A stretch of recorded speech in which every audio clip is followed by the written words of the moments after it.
Hey, FlimsyLunchTray here, and welcome to our Friday highlight here on Randoms Battle in Standard Mode in the HMS Agincourt. Is the Tier V Premium Battleship that we are going to be featuring today, along with two Clanmates Doombeagle and Perfect Ender in the Königsberg.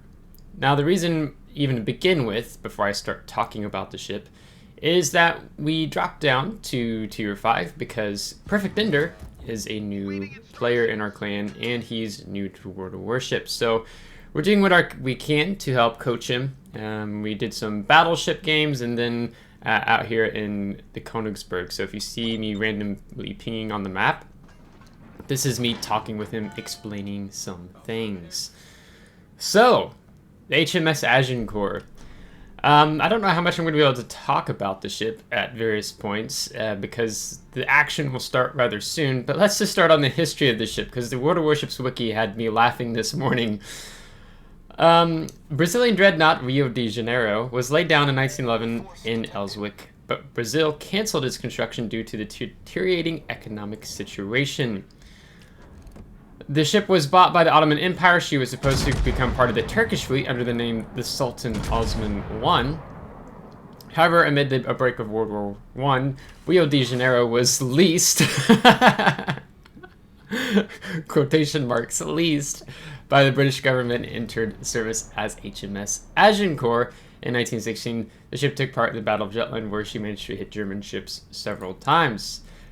Least is vaguely and very much inaccurate. At the outbreak of the First World War, the British government actually seized her for the use for the Royal Navy. And this actually later contributed to resentment in the Ottoman Empire, and they ultimately decided to go with decided to join the Central Powers. So the ship was not leased. It was seized by the British government. Now, there are a lot of wonderful things to talk about with HMS Agincourt, but there's also some very much strong downsides to this ship. One of which, as a con, is you're going to be seeing happening here at the start, is going to be the focus fire we will be taking, because HMS Agincourt is really kind of more like a battle cruiser, per se, I think, in my opinion, just because she does not handle being focus fired at all. So you'll see that played out here in a bit of a misplay by me, because I like trying to have battles as the destroyer's trying to shoot me from that far away, and the smoke over there.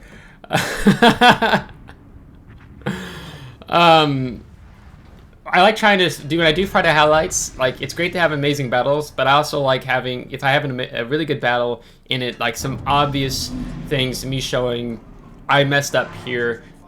This is a strong weakness in the ship. It's shown in the highlight as well. This battle is really going to pick up in the last half of the battle. It's going to be a bit slow here starting off, but you'll see as time goes on. So going over the pros and cons, you have 14 main battery guns. Agincourt's full broadside is potentially devastating, even though she's a bit inaccurate. These are 305mm guns. Improved HE penetration and good fire chance, definitely good. Heavy secondary armament with high rate of fire and fire chance and good accuracy.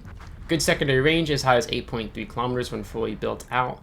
Distributed armor profile makes Agincourt durable when properly angled. Emphasis on properly angled. If you're not properly angled, you will be spanked repeatedly. Great concealment with all relevant upgrades. If you go for a full concealed build, which I have not done in this battle, as we lose Perfect Ender to the New Mexico. And if you notice here, this is a really good point to point out this con, as I still go over the pros. The enemy carrier just tried to drop torpedoes on us, and if you notice, our ship did not shoot any AA, anti-air, and that is because there was no anti-air on Agincourt. So if a knowledgeable CV player knows and remembers this, focusing out Agincourt is a pretty easy way to get a win in a very frustrating position to be in as an Agincourt player. Now here is where you're going to see my health hit points really evaporate as we put out a double fire there, as my team kind of is dying around me rather quickly. It's not really looking good for us at this point in time. I know I cannot sail straight anymore. I have to turn out and I have to angle away or I will die. And there's probably maybe even still a good chance that I will die, despite working now disengage, which reminds me of the Vermont meme I will put on the side of the left here of the screen of trying to disengage when you've overextended and you're just getting raffle stomped a bit like we are here. Great, yeah, so then cons, right? Second worst rate of fire in its tier class after the Oklahoma. Short main battery range and lacks the spotting aircraft consumable, preventing you getting longer range. Poor AP shell penetration. It's great though on cruisers, definitely. This is a bit of a cruiser killer of the battleship, as I really do my best to make my profile as small as possible while disengaging from the enemy team here. Poor dispersion in Sigma, though the huge broadside somewhat mitigates it, because 14 guns, you throw enough crap at the wall, some of it's going to stick. Very sluggish acceleration and deacceleration, as well as poor speed, what you're seeing here, and the no AA defenses. Agincourt is completely helpless against air attacks. So, let's go back into the battle here. So we are, for the moment, getting away as our damage control party is about to come off cooldown, as we haven't had any fires set on us. And our third heal is about to come off cooldown, which we instantly activate. And we set our secondaries on the Gade because he's within 8.2 kilometers. Now, the secondaries, to talk a little bit about that, because the that ship, I don't know how to pronounce the name, as we take out the enemy Kavor. He is a good player, and him and another player are going to be a bit upset with their team later, as you see our salvo completely car washes him as we get the Agincourt off the Gade, because he didn't get the sign, the memo, stay outside my secondary range. But this cruiser player is really, he plays really well in this game, in accelerating, deaccelerating, turning in and out as he very much should. But with these secondaries, you have 10 by 1 76mm guns that can pin 13mm, and then you have 20 by 1 152mm guns, and those pin 25mm. And that's without taking something like the inertia fuse high explosive here, which I do not do, or with my build here on Agincourt. In the meantime, I've discussed these things. It's a bit more balanced out. We don't have the threat of the enemy carrier anymore. He's dead. Got a little bit too close and overextending, as I don't remember if actually Doom is the one who killed him in the Kamikaze R or not. But here on Strait, typically in the standard battle, it tends to be at tier 5, as we were explaining to Perfect Ender, is that when you have standard battle mode, you really don't want to drift too far away from your capture zones, because of just the very strong possibility of those being capped out from underneath you, and like being in something like Agincourt, if I'm on the other side of the map, I can't get to the cap in time to be able to do a reset. So that's something you have to pay attention here. And the other thing is that the carriers, on whether they're on your team or every team, they tend to stay on in that island chain on the EF line, on the 2 line, and then the 7-8 line. And you're going to see how we end up using that to our advantage, because our team has completely evaporated on the other flank. Now, I took the shot there because my minimap reticle was actually showing that my target was actually on the ship, so I thought I could lob the shells, but apparently that was indeed not the case. Now, in the meantime, our Gnevny's got a little bit too over-ambitious and ends up trading. And then the party begins, where this is where you'll be able to see a little bit more of Agincourt's strength, because we're going to have a lot of close quarters combat here come into play.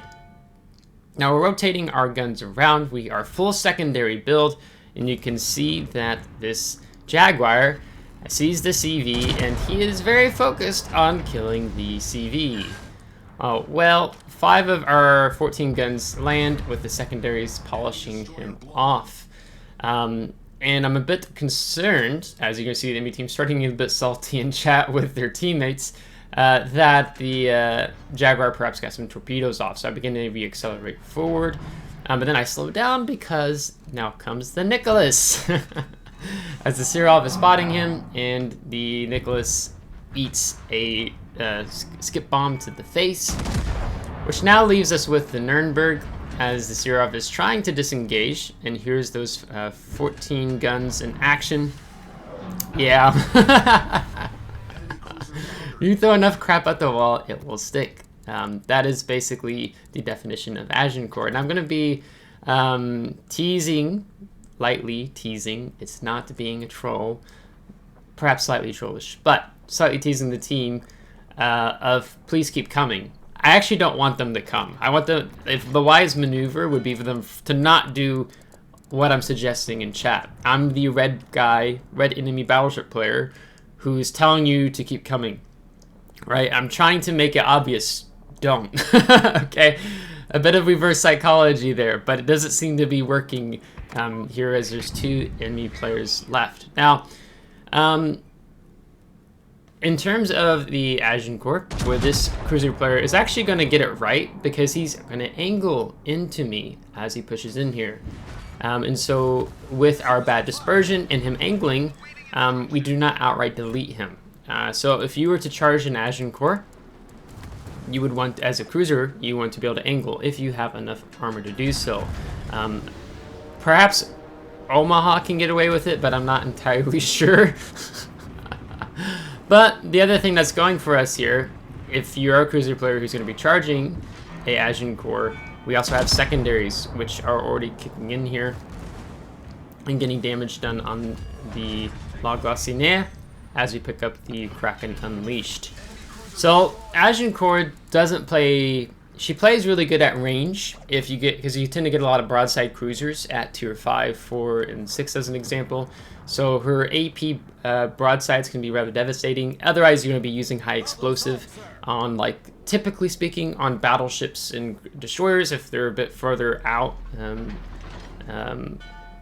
further away. You'll just be doing more damage because the high explosive, which we'll talk a bit more tomorrow in the upgraded commander build video, they have a decent fire chance, actually 31% chance with a single shell starting a fire on a target. And then a fire chance for full salvo, it says 99.4%. If enough shells land and stick. But if you get focused down, you overextend, you get focused by CV, that's really when playing the Agincourt can be a really frustrating experience here. So we're going to pick up the General Offensive, Dev Strike, Confederate, Fireproof, 2 Close Quarters, Dreadnought, and the Kraken Unleashed here, with the 5 kills and 3 Citadels on some of those cruisers with 84 secondary hits. Taking us into post-battle results, we're going to top the team with 1,700 base experience. And we were able to teach some things to Perfect Ender, so you recognize we did warn him of the New Mexico, and New Mexico is what got him there in that battle.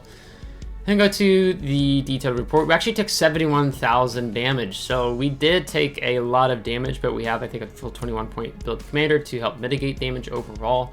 As almost 1 million potential damage as a tier 5 battleship is quite a lot. We did get focused quite strongly there. And then here's what it looks like with the premium account here on HMS Agincourt. So in doing this Friday highlight, do I think Agincourt is worth picking up? It's most certainly if you like playing brawling battleships. Although Agincourt, you brawl differently at tier 5 than you do at tier 8. You know, I'm not going to play Agincourt the same way I'm going to be playing a Brandenburg, Odin, Tirpitz, Bismarck, Massachusetts, right? Their ships have some additional perks up their sleeve. We're here at tier 5. You want to brawl wisely. I guess that's a really good way to define this ship. Maybe that's even the title on this video. Brawl wisely. Otherwise, you will be absolutely punished. You overextend and you get focused by a CV or the enemy team. You'll die quite quickly.